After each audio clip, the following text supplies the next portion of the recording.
What is up, Karatics? In this video, we're going to be talking about the changes and additions that came with the new Los Santos Tuners DLC update. I will also leave a link to the Rockstar Newswire and patch notes down below in the pinned comment if you'd like to check that out for yourself. But anyways, let's get started with some of the obvious and major additions, and then work our way to the more detailed stuff. So first off, we have 4 new vehicles on the Legendary Motorsport website, and 6 on the Southern San Andreas website, totaling 10 new vehicles for day 1 content, which is very good. Also keep in mind that there are 7 drip feed vehicles for this update as well, which I covered in one of my other videos.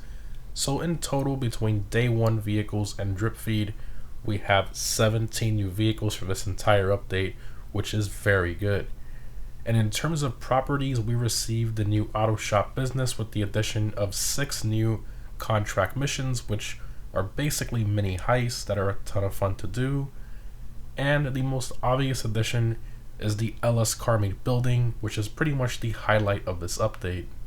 Now moving on to the more detailed stuff, the LS Car Meet features the prize ride challenge area, which is where Rockstar will be putting a new car to win every week on the back of the slam truck by completing specific challenges, which are shown in the interaction menu under the prize ride challenge section. Very similar to the casino podium, but for this one you actually have a guaranteed chance at winning the vehicle if you do those specific challenges, rather than spamming the lucky wheel for hours. Moving along, we have the new LS Car Meet races, which include Sprint, Street Race Series, and the Pursuit Series as well. And in the test track area, you can test drive some of the new cars and the unreleased one as well, like the Pfister Comet S2, which doesn't come out until July 29th. And in that test track area, you can do 3 different events, which are time trial, head-to-head, and scramble as well. Next up, we have 30 new wheels that have been added in a new category called track. Moving on, liveries have been added to the regular Banshee and the regular Kuruma as well, which is pretty amazing. For those of you who remember the nightclub update back in 2018, they went back and added liveries to some of the older cars like the Ruiner and the Mamba, and I'm glad they're starting to do that again. I really hope they continue doing that for future updates. Moving on, a new tire has been added called Low Grip tires, and they are available to install at the LS Car Meet location. And these tires basically allow you to drift your car. It's almost like you're driving on pop tires or ice, whichever one of the two. It's very difficult to control and definitely something the community needs to practice. However, do bear in mind that these tires are only available for the new cars from the Tuners DLC. Maybe they'll change it in the future, but for now it's only for those cars, sadly. Moving along, we have over 200 new items of clothing, including new masks and the new afro hairstyle as well. Next up, you can unlock new music by collecting 4 media sticks. So the first one is in the LS Car Meet next to the mechanic where you customize your car. The second one is in your nightclub at your main desk. The third one is in your arcade property by the bar. And the fourth one is on the terrace at the casino.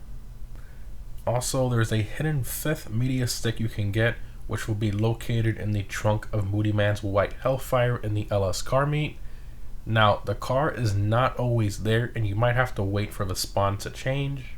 Moving along, a new favorite radio station option has been added to the interaction menu, which was a very cool idea by Rockstar. So now you can hide some of those radio stations you don't really listen to anymore. Next up, we have a new feature in the interaction menu, which allows you to stance your cars, which is absolutely amazing. So you don't have to use the old shooting method to slam it. Now, unfortunately, this is only available for the new cars from the Tuners DLC, but hopefully they change it in the future because I feel like that's a really good addition to the game in general. Also, if your car is a convertible, you can now raise or lower the convertible top of your car from the interaction menu, and you can now adjust the hydraulics of your Benny's vehicles as well from the interaction menu, which is just amazing.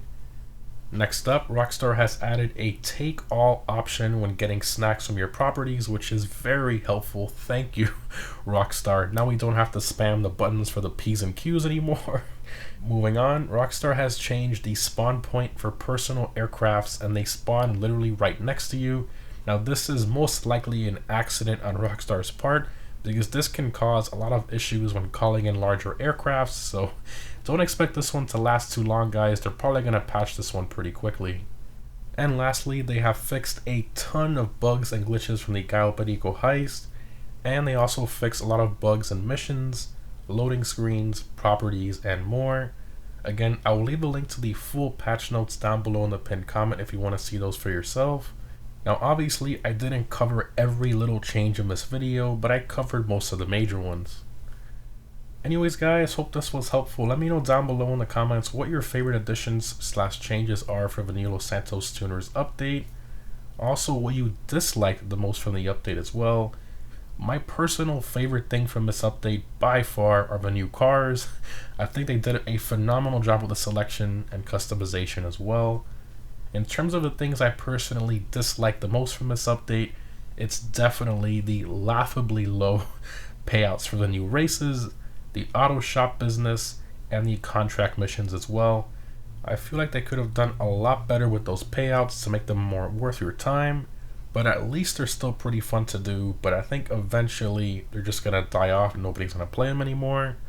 Overall, this update completely exceeded my expectations, making it one of my new favorite DLCs in a very long time. Anyways guys, thanks for watching, and I'll see you in the next one.